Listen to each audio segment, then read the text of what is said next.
Hello everyone, it's Rico here, and my crystal ball unfortunately broke last week. But fortunately, we have trends and graphs that will give us a great idea of what's happening in the housing market now, as well as potentially what's coming in the months ahead and in 2023.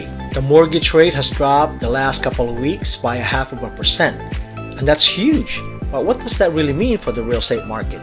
So let's dive in and see what the number says.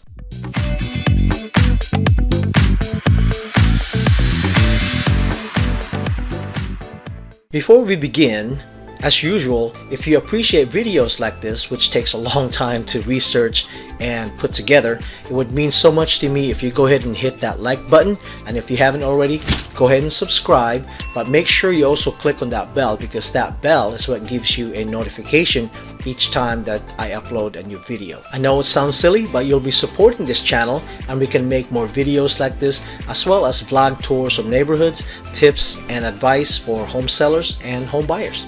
Thank you so much in advance, and with all that said, let's begin. Take a look at this graph from realtor.com, and this is a national data that they compile on a weekly basis. If you look at the median list price, it's actually coming in at 11% higher than the previous year. The number of the active listings has increased by 48.5% than a year ago, so more listings. And these listings are staying on the market 7 days longer than a year ago, which is a 14% increase from a year ago. Then out of all the active listings, the new listing are 17% lower than a year ago. Now, if you look over here, right, 114.4% of the sellers are reducing their price. So again, the median list price are coming in 11% higher than before, and they're having to lower their price because homes are staying in the market longer and there are more active listings, meaning more competition. So why is that? Well, let's get to that here in a little bit. So that was the national data. Now let's take a look at the local data. This is the 13 counties, including Sacramento County. The number of months of inventory is now up to 2.6%. We're getting closer and closer to the normal market.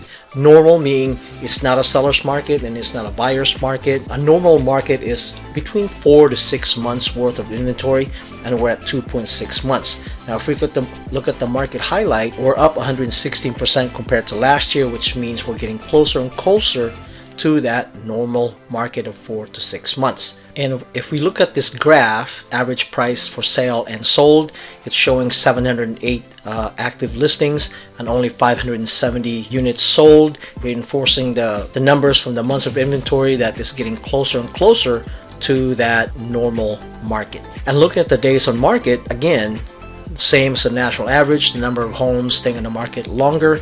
Now locally it's up to 40 days. So again, higher days on market, and the homes are selling at 5% less than what's listed. And here's a very telling graph. Take a look at the number of homes for sale, which is the light green, compared to the homes that are selling, which is the solid green color, and the red is the homes that are pending. Notice this uptrend right here from early in the year all the way to around April of this year.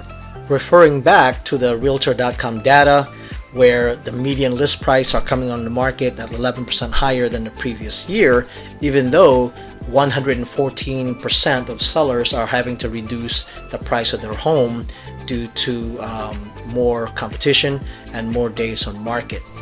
And here's what I believe happened. If you take a look at this graph, where Freddie Mac tracks weekly interest rates, in the beginning of the year, it was still mid threes, and it started creeping up towards the 5% range, which I think created panic. People wanted to buy homes before the rate even got worse, and finally after it hit 5% in the mid-April, then at that point the market started heading downward. So what does all this mean for 2023? Take a look at this article from California Association of Realtors. They're predicting that the number of homes sold will be lower by 7.2%. The median price will be lower by 8.8%, but the affordability index, unfortunately, will also be lower. And according to this article from realtor.com, most experts are predicting that the interest rate will be hovering around the 6.5 to 7% range, which means the affordability index will be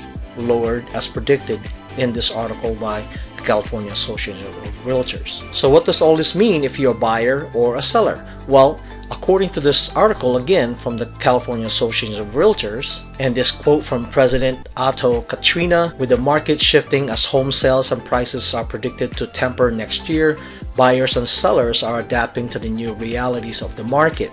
As sellers adjust their expectations, well-priced homes are still selling quickly. So as a seller, as long as you price your home well, you should sell. So here's the key. As a seller, make sure you price it well in the very beginning and not wait until having to lower the price over time. At that point, your home is actually considered stale at that point, and it doesn't get the same effect as if you price it properly when you first put it on the market. What does it mean if you're a home buyer? Well, again, according to the same article, President Otto Katrina says, for buyers, more homes for sale, less competition, and fewer homes selling above asking price all point to a more favorable market environment for those who were outbid or sat out during the past 2 years when the market was fiercely competitive. So right now, more homes on the market, less competition just means it's easier for you to have your offers accepted, especially if you are VA or FHA offer. Sellers now are more than willing to entertain your offer compared to before, where they preferred cash or a conventional loan. If you have any comments or questions about anything in this video, please reach out to us or just comment below. We'd be glad to answer or respond to your comments or answer any questions you may have. If you haven't already, please subscribe, give us a thumbs up if you found value from this video, and we'd really appreciate it. Subscribe, make sure you click on that bell though, because that bell is what gives you a notification each time that we upload a new video. So, see you around town.